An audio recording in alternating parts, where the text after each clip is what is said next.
arparadio.com की प्रस्तुति इतिहास का अभ्यास। वाचक स्वर कंचन। वर्तमान में अतीत की प्रासंगिकता। वर्तमान में अतीत की प्रासंगिकता। अतीत का अध्ययन अतीत के लिए नहीं अपितु वर्तमान समाज के उपादेयता के लिए किया जाता है। ये कथन है मेडेल बाम का। इतिहासकार अतीत की घटनाओं को प्रस्तुत करते समय वर्तमान आवश्यकताओं को ध्यान में रखकर महत्वपूर्ण भूमिका निभाता है। इतिहास विषय के अध्ययन से भारतवासियों को अपने पूर्वजों की उपलब्धियों की जानकारी मिलती है।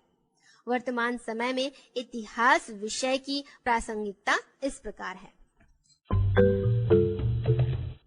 पहला, अतीत का अध्ययन वर्तमान में आवश्यक। यह ठीक है, वर्तमान महत्वपूर्ण है, लेकिन यह कहना बिल्कुल गलत है कि अतीत महत्वहीन है। वस्तुतः हमारी आज की समस्याओं का जन्म अतीत में ही हुआ था। हम इन समस्याओं का निदान तब तक नहीं ढूंढ सकते जब तक कि हम जान न लें कि अतीत में इनका जन्म कैसे हुआ था। यहाँ तक कि डॉक्टर भी मरीज के पहले के रोग का हवाला जानकर ही कोई नया इलाज करता है। राष्ट्र और संस्थाओं का वर्तमान रूप और व्यवहार उनके अतीत का वर्णन है। दूसरा, बौद्धिक संतोष की प्राप्ति। प्राचीन भारतीय इतिहास का अध्ययन वर्तमान में प्रासंगिक है, क्योंकि इससे भारतीयों को अपने अतीत का पूर्ण ज्ञान होता है। प्रोफेसर इल्टन का कहना है कि अतीत को समझने में एक उच्च कोटि का भावनात्मक संतोष प्राप्त होता है। तीसरा, इतिहास से सबक सीखना। इतिहास में हुई घटनाओं के कारण और परिणाम के मध्य संबंध स्थापित कर हम यह निश्चित कर सकते हैं कि हमारे पूर्वजों ने जो निर्णय लिया था, यद्यपि परिस्थितियों के अनुसार वह उचित था, परंतु यदि दूरदर्शिता से कार्य किया जाता तो परिणाम हमारे अनुकूल होते। उदाहरण के लिए, मोहम्मद गौरी ने भारत पर आक्रमण किया और तराई के मैदान में मोहम्मद गौरी और पृथ्वीराज चौहान के बीच युद्ध हुआ, जिसमें मोहम्मद गौरी पराजित हुआ। यदि पृथ्वीराज चौहान ने मोहम्मद गौरी को पराजित करने के बाद गजनी जाने नहीं दिया होता और उसे बंदी बनाकर उसका जीवन समाप्त कर देता, तो भारत का इतिहास ही कुछ और होता, जैसा कि मोहम्मद गौरी ने तराइन के दूसरे युद्ध में किया। उसने पृथ्वीराज चौहान को बंदी बनाकर मार दिया था। यदि हम अतीत की त्रुटियों को पुनः न दोहराते तो देश दीर्घ काल तक गुलामी की जंजीरों में न जकड़ा होता। चौथा, सामाजिक विषमताओं को दूर करना। प्राचीन काल में ही भारत में जाति व्यवस्था का जटिल रूप स्थापित हो चुका था, जिसमें शूद्रों को सबसे निम्न माना जाता था। उनके साथ छुआछूत और भेदभाव की नीति अपनाई गई। इस सामाजिक अन्याय को हमें दूर करना होगा, तभी राष्ट्र की प्रगति संभव है।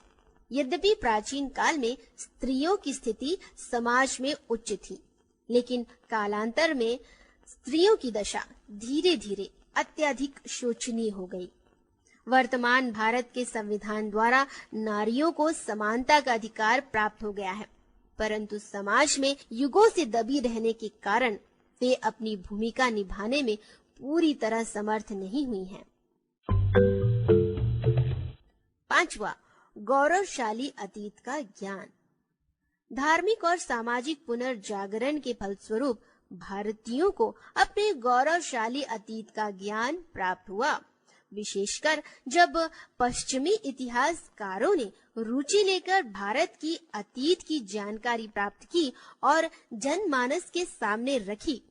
उससे भारतीयों को अपने अतीत पर गर्व की अनुभूति हुई और विश्व का ध्यान भारत की ओर आकृष्ट हुआ।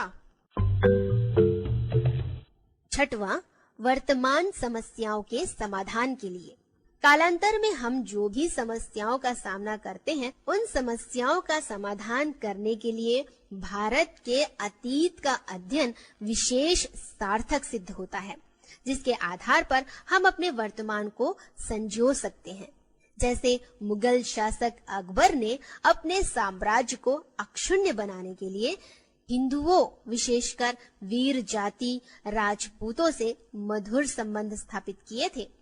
अकबर ने धार्मिक सहिष्णुता की नीति का पालन किया, वहीं मुगल शासक औरंगजेब ने कट्टर धार्मिक नीति का अनुसरण किया, जिससे शीघ्र ही मुगल वंश का पतन हो गया। 7वां, भारत की सभ्यता और संस्कृति का ज्ञान।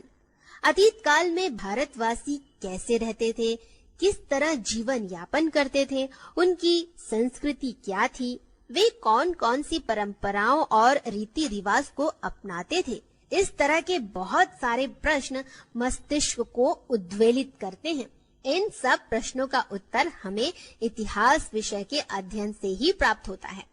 हमारी वर्तमान भारतीय संस्कृति बहुत प्राचीन और चिरस्थायी है।